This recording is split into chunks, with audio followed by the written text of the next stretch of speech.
Selamat pagi, siang, sore, malam semuanya. Perkenalkan kami dari kelompok 4 beranggotakan Faith dan Brian ingin membahas teori kelas sosial dari Karl Marx.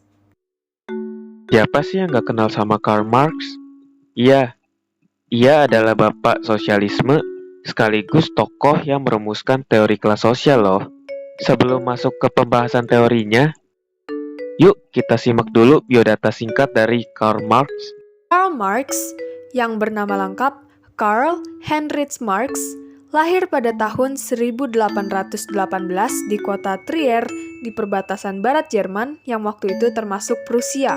Ia dijuluki sebagai Bapak Sosialisme. Karl Marx merupakan seorang pengajar paham komunisme yang ajarannya hingga kini masih digunakan sebagai sistem pemerintahan di beberapa negara di belahan bumi. Hal ini dapat terjadi karena ide-ide Marx mulai menunjukkan pengaruh yang besar dalam perkembangan dunia kerja setelah ia meninggal. Salah satu teori yang dia kemukakan adalah teori kelas sosial. Nah, itu dia biodata singkat dari Karl Marx. Sekarang lanjut aja nih, kita bahas. Apa sih teori kelas sosial itu? Kelas sosial merupakan sekelompok orang dalam suatu masyarakat yang memiliki status sosial ekonomi yang sama. Selain itu, kelas sosial mengacu pada sekelompok orang dengan tingkat kekayaan, pengaruh, dan status yang sama. Selain penting dalam teori sosial, konsep kelas sebagai kumpulan individu yang berbagi keadaan ekonomi yang sama telah banyak digunakan dalam sensus dan dalam studi mobilitas sosial. Kalian tahu nggak sih awal dari sejarah kehadiran teori kelas sosial ini? Pada awalnya, Karl Marx meneliti sejarah manusia dari dua aspek. Yang pertama dari faktor ekonomi yang memaparkan tahap perkembangan ekonomi manusia seperti kegiatan menghasilkan produk untuk keperluan hidup yang menentukan segala perubahan kehidupan manusia. Yang kedua adalah faktor sosial. Karena Karl Marx menggambarkan sifat manusia yang suka bergaul, namun faktor sosial tidak lengkap jika tidak berhubungan dengan faktor ekonomi. Karena kehidupan sosial manusia tidak akan bertahan lebih lama jika manusia tidak menghasilkan barang atau produk untuk memenuhi keperluan hidup masyarakat. Tadi kita sudah membahas definisi secara umum dan sejarah dari teori kelas sosial. Kalian penasaran nggak sih definisi teori kelas sosial itu sendiri menurut Karl Marx?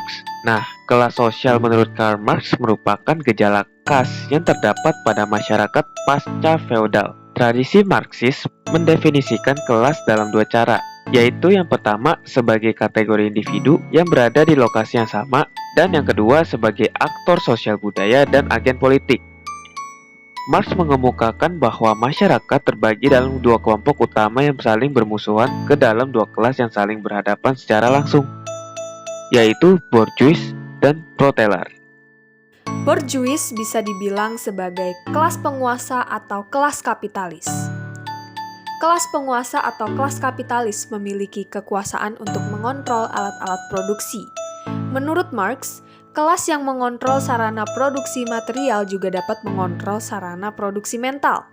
Oleh karena itu, tidak hanya aturan secara ekonomi, tetapi juga membentuk dan menyebarkan ideologinya.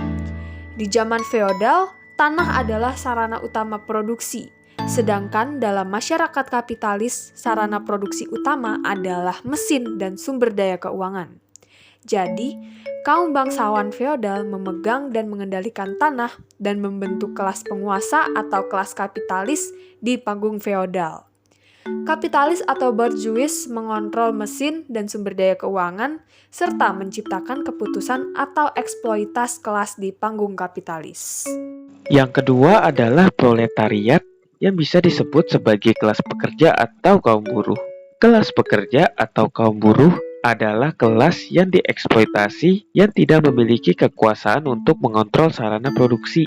Para budak yang terikat dengan tuan tanah adalah kelas yang dieksploitasi secara besar-besaran dalam masyarakat feodal. Dalam masyarakat kapitalis, Karl Marx menguraikan para pekerja terikat untuk menjual kekuatan, tenaga, keahlian, dan keterampilan mereka kepada para kapitalis.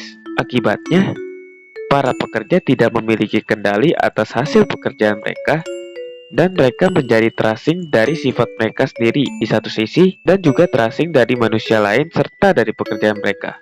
Contoh dari kelas sosial itu ada apa aja sih? Yang pertama adalah golongan pertama atau sangat kaya atau kaum borjuis. Dilihat dari kelas sosial dimiliki, biasanya golongan ini berusaha untuk mempertahankan derajat mereka dengan mengonsumsi barang-barang mewah. Hal itu juga dilakukan untuk menunjukkan siapa diri mereka, seperti membeli mobil dengan harga yang bisa mencapai miliaran rupiah, rumah mewah dan megah, barang-barang branded, perhiasan, keliling Eropa, dan lain-lain. Yang kedua adalah golongan kedua atau kaya. Golongan kedua ini cukup banyak di dalam masyarakat. Hampir sama dengan golongan pertama, namun memiliki perbedaan dalam mengonsumsi suatu barang atau jasa. Golongan ini akan mengonsumsi barang-barang yang bagus, namun tidak semewah yang dikonsumsi oleh golongan pertama. Golongan ketiga atau miskin atau kaum proletariat dan buruh. Dalam negara berkembang seperti Indonesia, golongan ini masih banyak di dalam masyarakat. Dalam mengkonsumsi barang atau jasa, golongan ini lebih teliti dalam membedakan mana yang merupakan kebutuhan mereka dan mana yang merupakan keinginan mereka.